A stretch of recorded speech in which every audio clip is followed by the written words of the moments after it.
नमस्कार दोस्तों, अगर फिर आपके सामने कुछ नया लेकर आया। बचपन से जिस किताब के बारे में सुनते आ रहा था, आज उस किताब को मैंने शुरू किया है पढ़ना। पढ़ने से पहले मैं आपको भी बता देना जरूरी समझा, इसलिए आपको बताना पड़ा। तो चलिए मैं आपको बता रहा हूं। इस किताब का रिव्यू तो नहीं बता सकता, क्योंकि पढ़ने के बाद एक बार जरूर इसका रिव्यू आपके सामने पेश करूंगा, लेकिन अभी कुछ इसके बारे में बता देता हूं कि क्यों यह किताब दुनिया भर में प्रसिद्ध है। जी, मैं बाइबल की बात कर रहा हूं। बाइबल अगर दुनिया में सर्वश्रेष्ठ किताबों में से किसी एक किताब को रखा जाता है, सबसे अधिक पढ़ी जाने वाली कोई किताब है, तो वह है बाइबल। तो बाइबल आज मैंने पढ़ना शुरू किया है। आज से मैं इसे पढ़ूंगा। आप इसे देख भी सकते हैं, इतनी मोटी ये बुक है। तो आज मैंने इसे पढ़ना शुरू कर दिया है। कितने दिन लगते हैं ये तो समय ही बताएगा। अब मैं आपको बता देता हूं, आज मैंने इसका कुछ सूची पढ़ा, इसमें कितने खंड हैं, कितने भाग हैं, कैसे कैसे ये बटे हुए हैं, तो इसके बारे में मैं आपको बताता हूं। और इससे रिलेटेड मैं आपको कभी कभी बीच में जानकारी जरूर देता रहूंगा। और हाँ, आगे बढ़ने से पहले मैं आपको ये अनुरोध के साथ कहता हूं कि आप अगर पढ़ना शुरू नहीं किए हैं तो कुछ भी पढ़ना शुरू कर दीजिए, क्योंकि जब तक आप पढ़ेंगे नहीं तब तक पढ़ेंगे नहीं। जिंदगी में अगर सबसे ज्यादा इंपॉर्टेंट कुछ है तो वह है शिक्षा।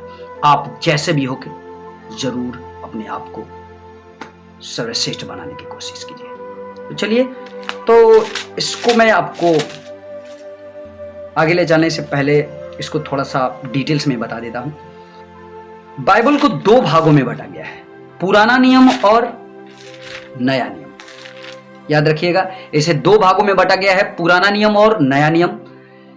अब पुराने नियम के कुछ ऐसे भाग हैं जिसमें पुस्तकें आती हैं, यानी पुराने नियम में कुछ छोटी छोटी करके बहुत पुस्तकें हैं, जिसका नाम आपके सामने मैं पेश कर रहा हूं। आप ध्यान से देखिएगा।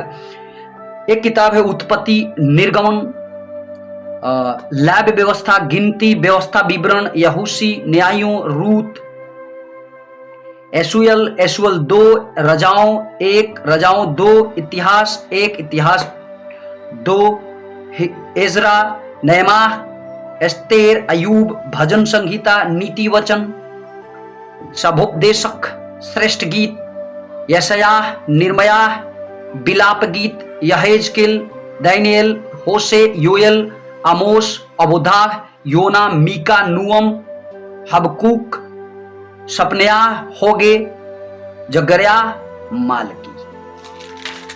तो ये इतने बुक्स पढ़ने हैं पुराने नियम में।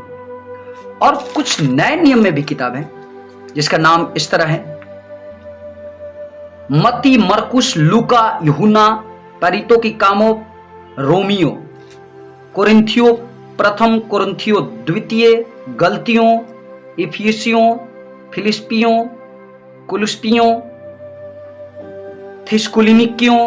थिस्कुलिनिकियों 2, तिमुथियुस 1, तिमुथियुस 2, तीतुस, फिलेमोन, इब्रानियों, याकूब, पत्रस 1, पत्रस 2, यूहन्ना 1, यूहन्ना 2, यूहन्ना 3, यहूदा, और अंत में है प्रकाशित वाक्य, कुछ ऐसे प्रकाशित वाक्य।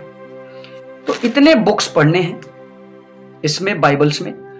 और बाइबल्स के बारे में आपको क्या बताना है, आप तो खुद जानते होंगे। दुनिया में अगर ज्ञान का भंडार कुछ है तो बाइबल, और दूसरे नंबर पर गीता आती है। तो आप किसी तरह से अपने शब्द को बढ़ाकर गीता और बाइबल को पढ़ना शुरू कर दीजिए। बात यह अलग है कि पहले के जमाने में सिर्फ संस्कृत में गीता को लिखा गया था, तो गीता संस्कृत में उपलब्ध थी,